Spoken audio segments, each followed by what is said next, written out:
What's up, Suplex Rumble family, and welcome back to the channel. If you're just now hearing about this, you need to sit down because what went down on Friday Night Smackdown is absolutely insane. Jade Cargill, that's Jade Cargill, just brutally attacked Rhea Ripley backstage in one of the most vicious assaults we've seen in recent WWE history. The Eradicator has been taken out, and the entire women's division is in absolute chaos right now. We're talking potential career implications, massive storyline shifts, and a moment that's going to be replayed for years. I'm breaking down everything, the attack itself, why it happened, what this means for both superstars, and where WWE is taking this explosive rivalry. Hit that subscribe button and buckle up, because this is going to be wild. Let's dive in. Alright, let me paint the picture for everyone who missed SmackDown or needs a complete breakdown of what transpired. The show is progressing normally, we've had some great matches, and then suddenly, backstage cameras catch absolute pandemonium. We see WWE officials and medical staff rushing toward one of the locker room areas, and there's immediate concern on everyone's faces. As the cameras get closer, we see Rhea Ripley laid out on the concrete floor, clearly in pain, and the backstage area is destroyed. Equipment scattered everywhere, production cases knocked over, and mommy is down. The medical team immediately surrounds her, checking for injuries, and you can see the genuine concern on everyone's faces. But here's where it gets absolutely explosive. Witnesses backstage are telling officials that they saw Jade Cargill fleeing the scene. The cameras catch up with Jade walking away from the area, and when interviewers try to approach her for comment, she just stares directly into the camera with this intense look and says, and I'm paraphrasing here, "That's what happens when you disrespect greatness. Welcome to my era." Boom. Just like that, Jade Cargill has made the most impactful statement of her WWE career. Now, let's talk about the brutality of this attack because it wasn't just a simple confrontation, this was a calculated assault. According to reports from backstage witnesses, this attack was prolonged and methodical. We're talking about Jade absolutely dominating one of the most feared competitors in all of WWE. What makes this so significant is who was attacked. Rhea Ripley isn't just any superstar, she's the Eradicator. She's a former women's world champion, she's dominated everyone she's faced, and she's been an absolutely unstoppable force in WWE. For Jade Cargill to take her out like this sends a message to the entire women's division: nobody is safe. The optics of this are incredible from a storytelling perspective. Jade has been in WWE for a while now, she's been successful as part of tag teams and in various programs, but this is her breakout moment as a singles competitor who's ready to dominate. Now, some of you might be asking, where did this come from? Was this completely out of nowhere?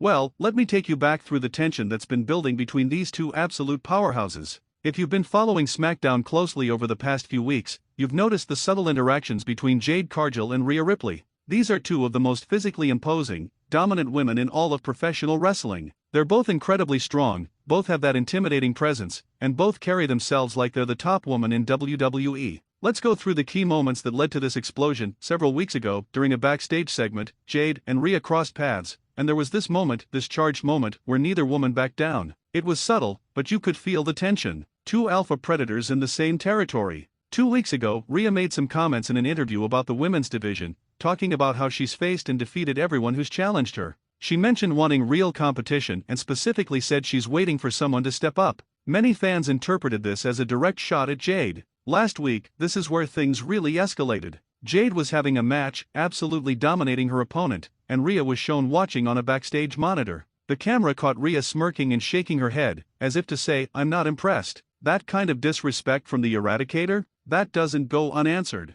Earlier in the same SmackDown episode where the attack happened, there was reportedly a heated verbal confrontation between the two backstage. According to sources, words were exchanged, and it got intense. Rhea allegedly told Jade that she hadn't proven anything in WWE yet, that she was still just potential without the accomplishments to back it up. And that, Suplex Rumble family, was apparently the final straw for Jade Cargill. From a character perspective, this makes perfect sense. Jade Cargill came to WWE with an incredible reputation. She was undefeated in her previous promotion, she's got the look, the presence, the athleticism, everything you want in a top star. But in WWE, she's been somewhat measured in her push. She's been successful, yes, but she hasn't been positioned as the dominant force yet. Meanwhile, Rhea Ripley has been treated as the absolute final boss of the women's division. She's had that spot at the top, that credibility as someone who destroys everyone in her path. For Jade's character, being dismissed or disrespected by Rhea would be absolutely unacceptable. This attack is Jade saying, "You want to see what I'm capable of?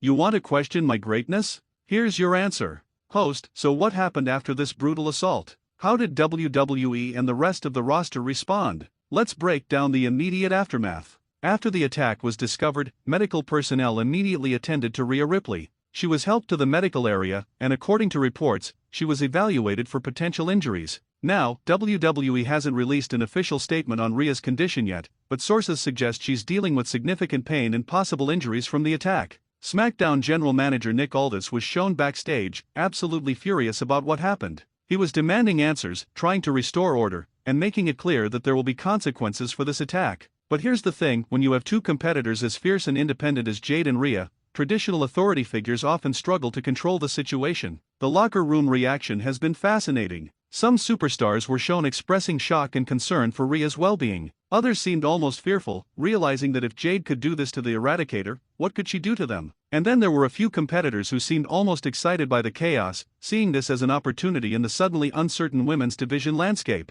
Outside of the show itself, the WWE Universe has been losing their minds on social media. Twitter, Instagram, YouTube, Reddit, everywhere you look, fans are talking about this attack. The hashtags related to this incident have been trending worldwide. Fans are creating fantasy booking scenarios, debating who would win in a match between these two, and speculating about what's next. Some fans are Team Jade, celebrating her making this massive power move. Others are Team Rhea, wanting to see Mommy get revenge for this assault. And you know what? That split in fan reaction is exactly what WWE wants. When you have genuine debate, when fans are passionately defending both sides, that's when you know you've created something special in wrestling storytelling. Several WWE superstars have commented on social media about the attack, adding layers to this story. Some women's division competitors posted messages of support for Rhea, showing solidarity with the Eradicator. Others posted cryptic messages that seemed to acknowledge a shift in power dynamics. A few bold superstars even seemingly praised Jade's aggressive statement, recognizing that she just elevated herself into immediate title contention.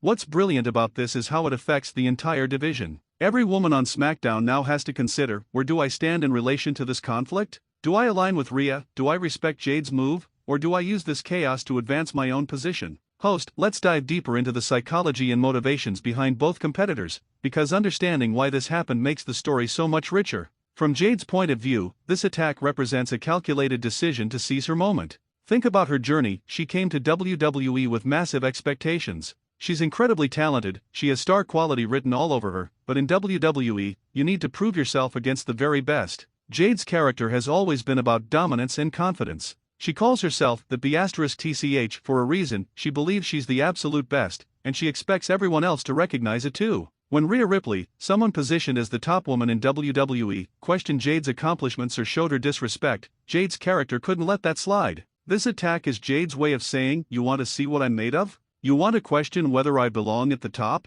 I'll show you by taking out the person everyone fears most. It's a power play, a statement, and a declaration of war all rolled into one. From a career standpoint, Jade has been patient. She's worked her way through various programs, she's been a team player, but now she's done waiting for her opportunity, she's taking it by force. Now from Rhea's perspective, this attack represents a shocking violation and a direct challenge to her dominance. The Eradicator has built her reputation on being the most intimidating, most dominant force in WWE. She's beaten everyone, she's held championships, and she carries herself with absolute confidence because she's earned that confidence. For someone to attack her, especially in such a brutal fashion, is unthinkable. Rhea's character is not someone who backs down from anyone or anything. She's faced monsters, legends, and rising stars, and she's conquered them all. Being laid out by Jade Cargill is going to light a fire in Rhea unlike anything we've seen before. When Rhea recovers from this attack, and make no mistake, she will recover, her focus is going to be singularly on revenge. We're talking about someone who's going to want to not just beat Jade Cargill, but to absolutely destroy her and prove that attacking the Eradicator was the biggest mistake of Jade's career. What makes this feud so compelling is that both women have legitimate claims to being the top woman in WWE. They're both physically dominant, both have incredible presence, both are tremendous athletes, and both have that IT factor that separates stars from superstars. This isn't a David vs. Goliath story, this is Godzilla vs. King Kong. This is two absolute powerhouses colliding, and the WWE Universe is going to be the winner because we're about to witness some incredible competition. Host, let's put this attack into historical context, because WWE has a rich history of backstage assaults that changed the trajectory of entire careers and created legendary rivalries. Think back to some of the most memorable backstage attacks in WWE history, Stone Cold Steve Austin attacking Mr. McMahon in the hospital, that intensified their legendary rivalry to new heights. Randy Orton's assault on The Undertaker and attacks on various legends during his Legend Killer run, those established him as a legitimate main event heel. Brock Lesnar's various backstage rampages, destroying everyone in his path, those reinforced his monster character and made him feel truly dangerous. The point is, backstage attacks are a crucial storytelling tool in professional wrestling. They happen outside the controlled environment of a match.